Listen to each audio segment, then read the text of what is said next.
भूगोल की online class में मैं सभी स्टूडेंट्स का स्वागत करता हूँ। देखिए स्टूडेंट्स, पिछले पीरियड में हम पढ़ रहे थे, जो अधिवासियों के बारे में पढ़ रहे थे और उसमें नगरीय और ग्रामीण अधिवासी थे, उनके बारे में हमने जो बिंदु थे उनका अध्ययन कर लिया था। अब हम पढ़ेंगे कच्ची बस्तियां सड़क। जो कच्ची बस्तियां हैं, विश्व की प्रमुख जो कच्ची बस्तियां हैं और अधिकांश जो कच्ची बस्तियां हैं वो कहाँ मिलती है? नगरीय क्षेत्र में मिलती है। नगरीय क्षेत्र में जो कच्ची बस्तियां हैं सड़क, उनका अध्ययन करेंगे। इस संदर्भ में हम उदाहरण के तौर पर हमारी पाठ्य पुस्तक में दिया हुआ है एशिया की सबसे बड़ी, एशिया महाद्वीप की सबसे बड़ी जो कच्ची बस्ती है उसका उदाहरण दे रखा है और जो इन दिनों में बहुत ही चर्चित है। कोरोना वायरस के कारण इन दिनों में एशिया महाद्वीप की सबसे नगरीय कच्ची बस्ती जो चर्चित है, जिसका नाम आपने टीवी और समाचार पत्रों के माध्यम से सुना भी होगा, और वो है मुंबई की धारावी बस्ती। धारावी बस्ती मुंबई महानगर है और उसकी एक क्या है? धारावी बस्ती है, जिसका अध्ययन हमारे पाठ्य पुस्तक में दिया हुआ है, उसका अध्ययन हमें करना पड़ेगा। तो मुंबई की जो धारावी बस्तियां हैं उसका अध्ययन हमारे बुक में दिया हुआ है। तो सबसे पहले स्टूडेंट्स हम देख लेंगे कि मुंबई नगर की धारावी जो कच्ची बस्ती है उसकी प्रमुख विशेषताएं।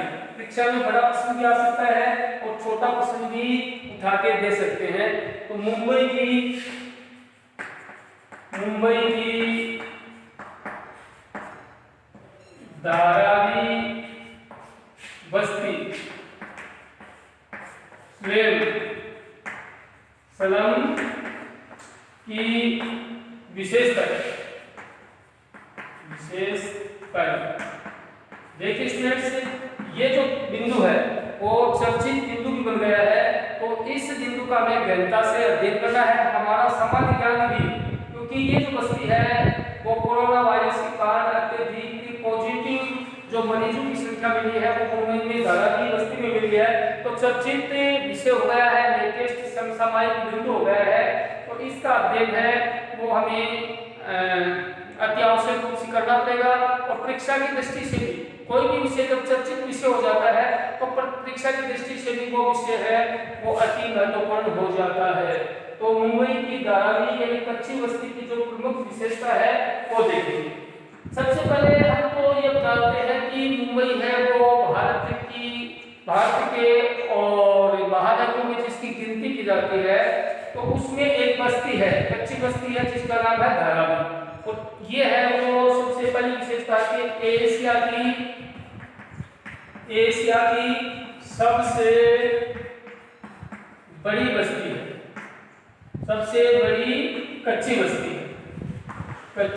बस्ती है। एशिया जो महाद्वीप है उसमें कहने का तात्पर्य है कि सबसे कच्ची जो बस्ती है, इसमें झुग्गी झोपड़ियों के निवास करते हैं, और वो किस क्षेत्र का आती है? महानगरीय क्षेत्र के अंतर्गत आती है, नगरीय बस्तियों के अंतर्गत आती है। तो एशिया की सबसे बड़ी कच्ची बस्ती है और जिसका नाम है धारावी बस्ती। जिसका नाम क्या है?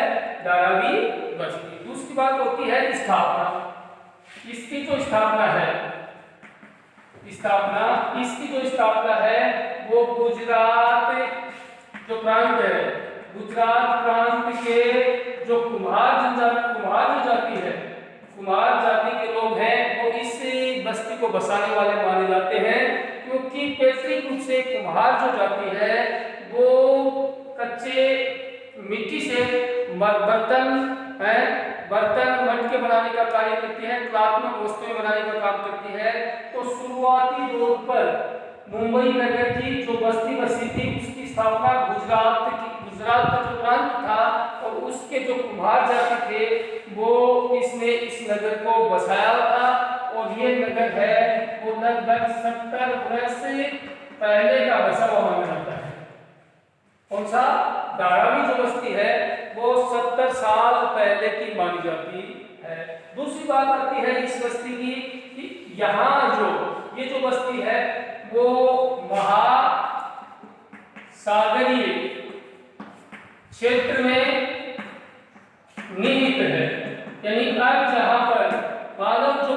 बनी हुई है वहां पहले यह माना जाता था कि वहां पर महान सागर था, जल का बड़ा स्रोत था जो धीरे धीरे, ठीक है, जहां पर जल कम होता गया और मुंबई के जो छोटी जाति के लोग थे उन्होंने उस जल में कूड़ा करकट कच्चा माल है वो डालते गए और धीरे धीरे वो जो क्षेत्र था वो एक बस्ती का रूप ले लिया है।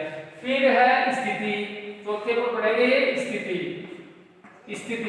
और ये जो स्थिति है, मुख्य जो नगर है, मुख्य नगर यानी मुंबई से और धारावी बस्ती की जो दूरी है वो 12 किलोमीटर दूर है, 12 किलोमीटर दूर है। और इसका जो क्षेत्रफल है वो 57 क्षेत्रफल है, वो है क्षेत्रफल धारावी बस्ती का क्षेत्रफल है 57.7 एकड़, 57.7 एकड़ इसका क्या है क्षेत्रफल है, इसका धारावी बस्ती का।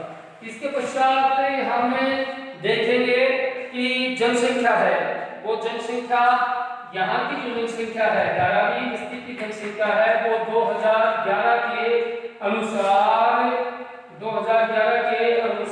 यहाँ की जनसंख्या थी वो थी 6 लाख, कितनी थी 6 लाख। और एक विशेष रोचक तथ्य यह है कि एक ही परिवार के लोग एक मकान में कम से कम 15 सदस्य निवास करते हैं। ये इसकी क्या मानी जाती है, मुख्य समस्या भी हो गई है, धारावी बस्ती की मुख्य समस्या भी हो गई है। तो कम से कम एक परिवार के 15 सदस्य हैं वो एक ही कमरे में निवास करते हैं।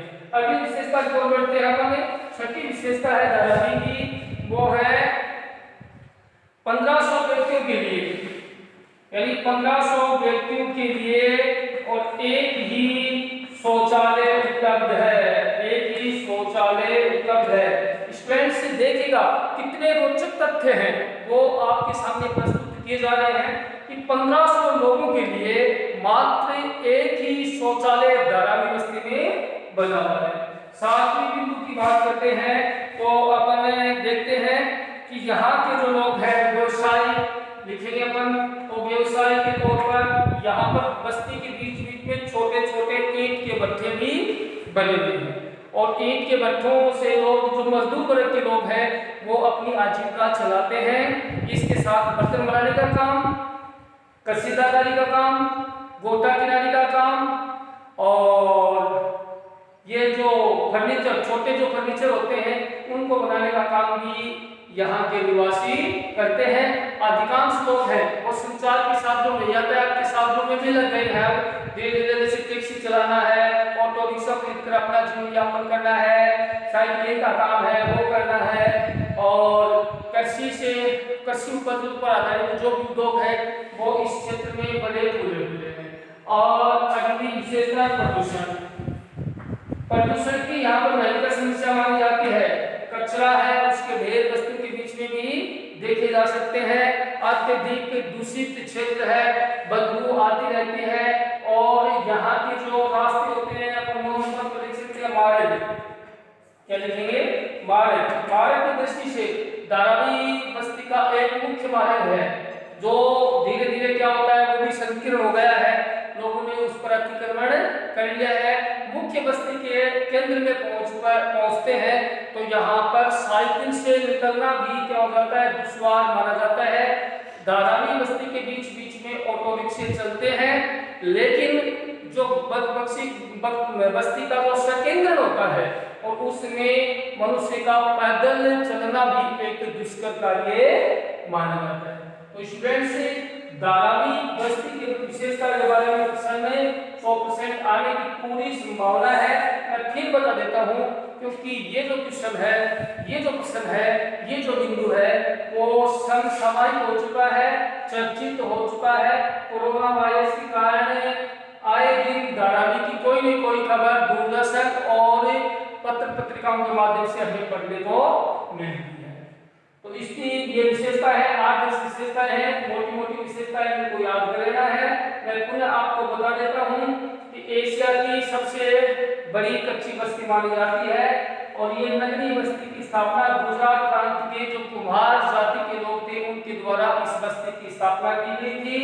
और यह इस क्षेत्र में जो आज बस्ती का निर्माण हो चुका है वहां पर ये महासागरीय क्षेत्र था।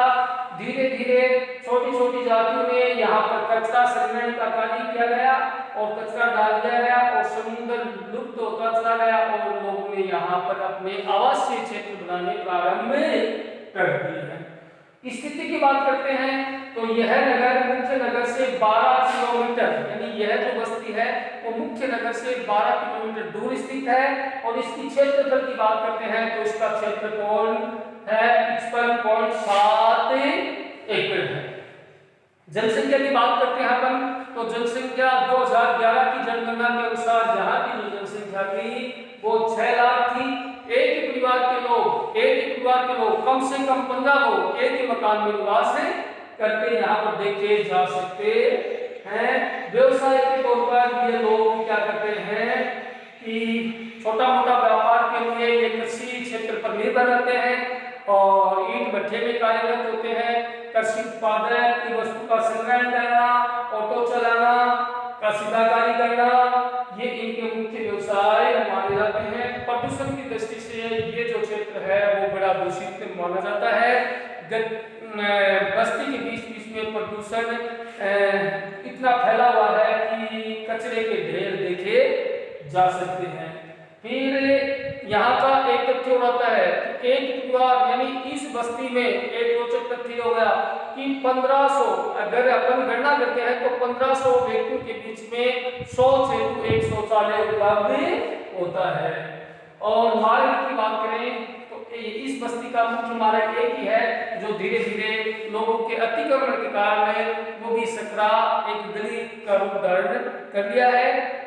बस्ती के बीच में केंद्रीय भाग में ऑटो है वो घुस नहीं सकते हैं और साइकिल द्वारा लोग यात्रा करते हैं और मेन जो बस्ती है वहां पर पैदल चलना भी एक दुष्कर कार्य माना जाता है।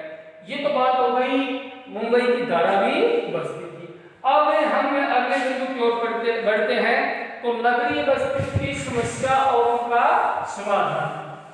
नगरीय क्षेत्र में जो कच्ची बस्ती का जो रूप बढ़ रहा है उसमें कई समस्याएं जो पनप रही हैं, उन समस्याओं के निजात हेतु, उस समस्याओं के समाधान हेतु सरकार ने समय समय पर विभिन्न योजनाएं चलाई। सरकार ने समय समय पर विभिन्न प्रकार की योजनाएं चलाकर उन समस्याओं का समाधान, उन समस्याओं से निजात या छुटकारा पाने का कार्य किया है। तो हम पढ़ेंगे नगरीय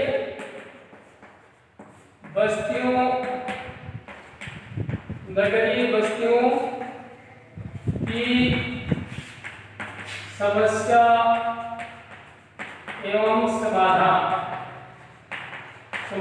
पहली समस्या है नगरीय बस्तियों की समस्या होगी प्रदूषण की समस्या। प्रदूषण के लिए हमने पढ़ लिया है कि जैसे धारावी बस्ती में है यहाँ पर जल, वायु और औद्योगिक प्रदूषण अत्यधिक देखने को मिलता है। जहरीला जो धुआं है वो चारों ओर खुला हुआ दिखाई देता है। इस समस्या से निजात पाने के लिए सरकार ने समय समय पर विभिन्न योजनाओं के माध्यम से प्रदूषण की समस्या को कम करने हेतु औद्योगिक जो इकाइयां थी उन इकाइयों को नगरों से दूर बसाने का कार्य किया है। तो प्रदूषण की समस्या होगी, जनसंख्या है वो अत्यधिक मिलती है, यानी कम क्षेत्रफल में अत्यधिक क्या होते हैं निवास करते हैं, अत्यधिक व्यक्ति निवास करते हैं। तो यहाँ का जो जल घनत्व है अधिक मिलता है। अगली बात आती है इस जल घनत्व को कम करने के लिए और सरकार ने विभिन्न आवासीय, चाहे वो प्रधानमंत्री आवास योजना हो चाहे वो मुख्यमंत्री आवास योजना हो, इनके माध्यम से गरीब तबके के लोगों को जो आवास उपलब्ध कराने का कार्यक्रम सरकार द्वारा चलाया जा रहा है। विभिन्न रोग स्वास्थ्य सेवाओं के अंदर देखते हैं तो स्वास्थ्य सेवाओं में देखेंगे अपन तो यहाँ पर यदि कच्ची बस्ती में स्वास्थ्य समस्याएं उपलब्ध मिलती हैं, जैसे हैजा है, पेचिस है, डिप्थीरिया है और इन अन्य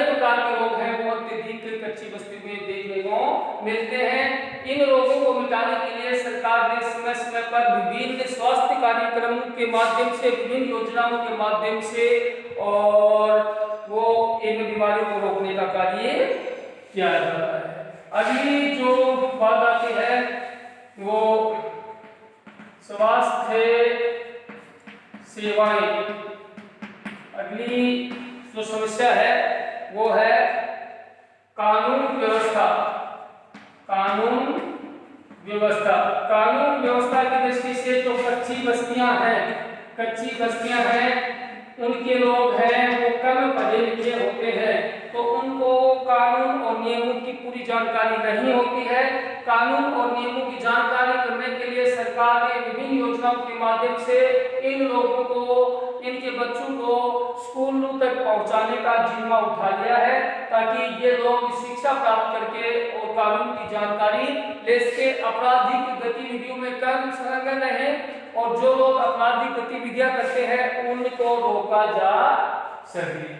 तो कहने का तात्पर्य है जैसे नशा, जमाखोरी, गाली गलौज करना, लड़ाई झगड़ा करना, वाद विवाद करना, ये सब है वो इन छोटे बस्तियों के लोगों और जो गरीब तबके के लोगों में, जैसे नशाखोरी की प्रवृत्ति है, जुआ खेलना है, रिश्वत तस्करी, ऐसे कामों में संलग्न होते हैं और आपराधिक गतिविधियों की ओर बढ़ते हैं, तो इनको समुचित व्यवस्था और समाधान करने के लिए सरकार है वो प्रयत्नशील मानी गई है। अगली समस्या है वो देखते हैं कि बहुमंजिला आवास। बहुमंजिला आवास देखिए, नगरीय क्षेत्र में और भूमि का उपलब्धता होने के कारण यहाँ के निवासी है वो अपनी आवासीय कॉलोनियां हैं वो बहुमंजिले बना लेते हैं, 4-5 ऊंची मंजिल के जो मकान बना लेते हैं, जिससे इनकी समस्या धीरे धीरे बढ़ती गई है, क्योंकि उसमें हमारे पर्यावरण को भी नुकसान हो रहा है और लोगों को समुचित आवागमन की सुविधाएं उपलब्ध नहीं हो पाती है। तो यहाँ बहुमंजिला आवास क्षेत्र होने के कारण और इस क्षेत्र में निवास करने वाले जो पशु या अपन ज्यादा जो प्रभावित होते हैं, वो पक्षी वर्ग के प्राणी हैं वो ज्यादा प्रभावित होते हैं, उनकी जान को खतरा मंडराता हुआ दिखाई दे रहा है। अगला है बहुमंजिला निवास से अगर सरकारी नियमों के अनुसार अगर कोई व्यक्ति, कोई मालिक ऊंची इमारत बनाता है, अगर उचित मापदंडों का प्रयोग नहीं करता है, तो वो जो मंजिल है वो भूकंप या अन्य आंधी तूफान में गिरने का पूरा खतरा होता है और मनुष्य को जान मालने की हानि से बचाने के लिए उचित मापदंडों के अनुसार ही बहुमंजिला इमारतें, आवास बनाने की स्वीकृति सरकार प्रदान करती है। अब ये समस्या आ जाएगी पेयजल की समस्या। पेयजल की समस्या देखिए, नगरीय क्षेत्रों में, वैसे तो नगरीय क्षेत्रों में सरकार के द्वारा विभिन्न पेयजल कार्यक्रमों के माध्यम से समुचित व्यवस्था की जा रही है, फिर भी इस क्षेत्र में जो क्षेत्र समुद्री तट के आस पर बसे हैं या अपन कहें नदी तट पर बसे हैं, वहां पर जल प्रदूषण की एक गहन समस्या मानी जाती है और जो बस्ती में वितरित किया जाने वाला जो जल है वो दूषित भेजा जा रहा है। इस समस्या के निदान हेतु सरकार ने विभिन्न आरआरओ प्लांटों के माध्यम से हर व्यक्ति को स्वच्छ और शुद्ध मीठा जल उपलब्ध करवाने की है योजना को संचालित की जा रही है। अब देखिए स्टूडेंट्स, हमने ये सब सारी समस्याएं की, वो बहुत सी समस्याएं हैं, नगरीय बस्तियों की बहुत सी समस्याएं हैं जिनका समाधान अगर समय पर नहीं किया गया तो यहाँ निवास करने वाले जो व्यक्ति हैं उनको क्या होता है, भविष्य में विभिन्न प्रकार के खतरों का सामना करना पड़ेगा और वहाँ का उनका जो जीवन है, वहाँ के निवासियों का जीवन है, वहाँ के पशुओं का जीवन है, वहाँ के पक्षियों का जीवन है, वहाँ के चल और अचल सभी प्रकार के जो औद्योगिक इकाइयाँ हैं वो खतरे में पड़ती हुई दिखाई दे रही है। तो स्टूडेंट्स, इसी के साथ हमारा जो लेसन है वो नगरीय बस्तियाँ, नगरीय प्रारूप, अधिवास और ग्रामीण अधिवास है, ये लेसन है वो लगभग आपका पूरा कंप्लीट हो गया है। अब हम नए से नया लेसन स्टार्ट करेंगे। धन्यवाद।